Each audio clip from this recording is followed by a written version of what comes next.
Goodbye YouTube, how's it going everybody? Got for y'all today a Pokemon X and Y Wi-Fi battle yet again, and this time it's going to be against JohnOrigins. I could leave his channel link in the description, but it's John. Nobody really wants to watch his videos, so you guys don't have to go check him out. Anyways, I got this battle probably from the second or third time I ever streamed, so I don't really remember what my team is all about, but I do know that Diggersby and Azumarill are the two biggest threats in this battle. Also, if you so much as type Diggersby though, I will block you. Do not leave that as a comment. Just don't click the backspace and just type something else. Are we good? Are we good? Okay, we got this solved out. All right, thank you.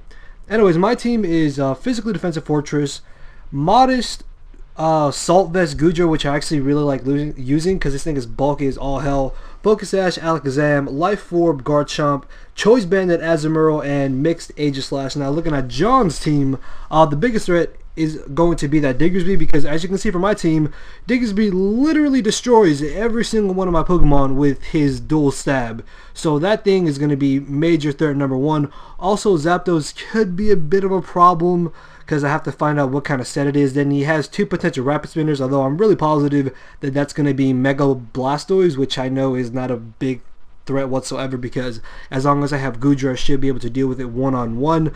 But yeah, with that being said, Azumarill is my biggest threat to him, and his Diggersby is the biggest threat to me. So it eventually is going to come down to which bunny is the bigger threat.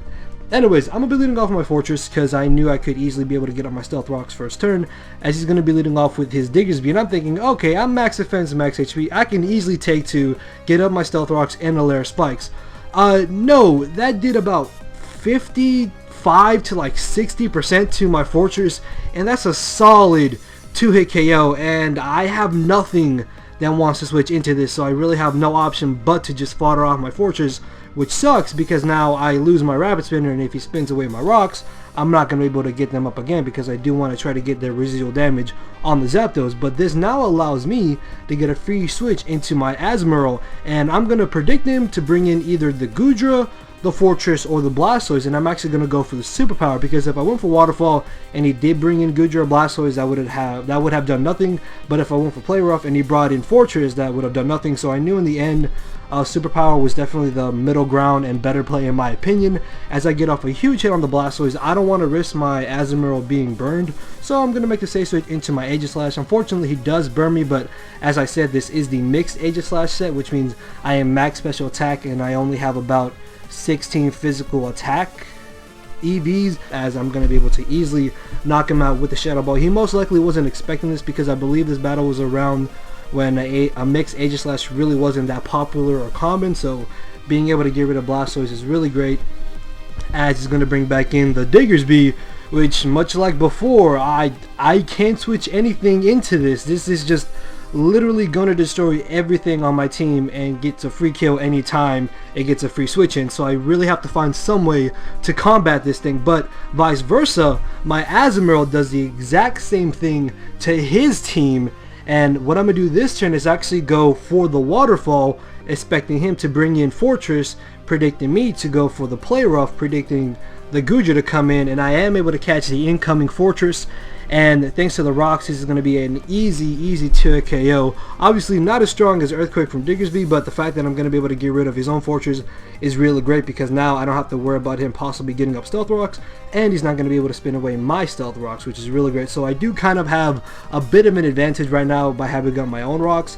As he brings in the Zapdos, this is good and bad. It's good in the sense that I get off a bit of damage thanks to the Stealth Rocks. It's bad because now I am going to be forced to switch out, and I do not know what kind of Zapdos set this is. So I bring my Goodra knowing that I should be able to easily take anything that the Zapdos wants to go for, as he goes for the substitute. And at this point I was actually a little bit scared because I have no PP ups on my Goodra, which means he can easily stay in and stall me out of Dragon Pulses and eventually beat me one-on-one if he does have Toxic. But he actually ends up going for the Thunderbolt, and he actually ends up getting the Paralysis, which is really good for me because now if he did have Toxic, he's not going to be able to poison me.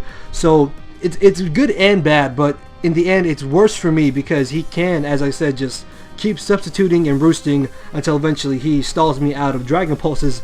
But this turn, he actually ends up going for the roost. I thought he would go for the sub again, but I guess he doesn't want to risk the paralysis happening or not. And I do believe I just end up going for another Dragon Pulse, and I just do the same amount of damage to recover back from the roost.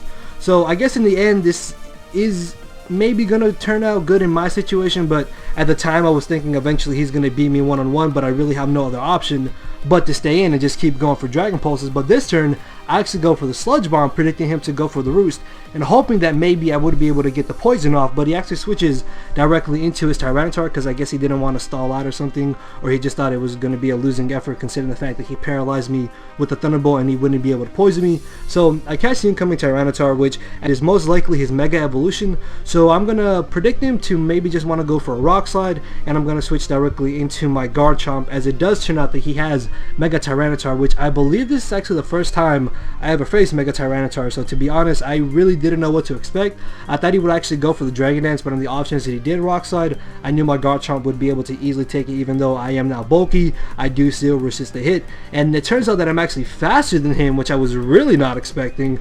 And then I looked up the speed afterwards, and Tyranitar's speed doesn't really get raised up that much, so it really wasn't a surprise that I was able to outspeed him.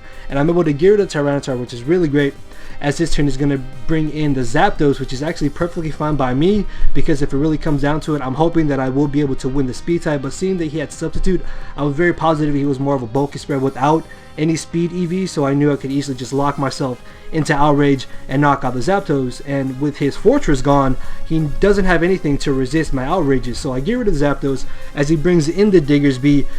I was really surprised that I actually lived this Quick Attack, because Quick Attack from Adamant Choice Banded Diggersby is extremely powerful. Luckily though, Garchomp proving why he is just such a monster, I'm able to live the hit, and in return I will be able to knock out the Diggersby. And at this point my Bunny came out on top and is a giant threat to his team. His biggest threat is now gone, and I believe his last Pokemon at this point is actually the Goodra, which means I will be able to easily just bring in my Azumarill, take any hit that Goodra wants to go for, and in return just knock him out with the Play Rough, because I think even if he had Thunderbolt he wouldn't be able to one-shot me, so I really wasn't worried about that. Although if I did miss the Play Rough, it could have got a bit bad for me, but then again I do still have Alakazam, which could have taken any possible 2 hits from Goodra and knocked it out, so I really wasn't worried about it.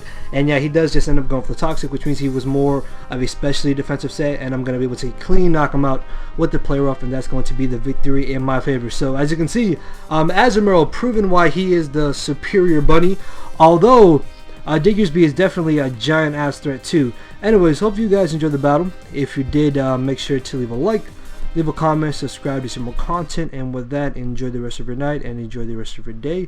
I will be seeing you guys soon. Hopefully, I'm actually planning to stream tomorrow because I don't have to go to work, so I'll probably stream once I come home from school. So be on the lookout for that, and yeah, later everybody.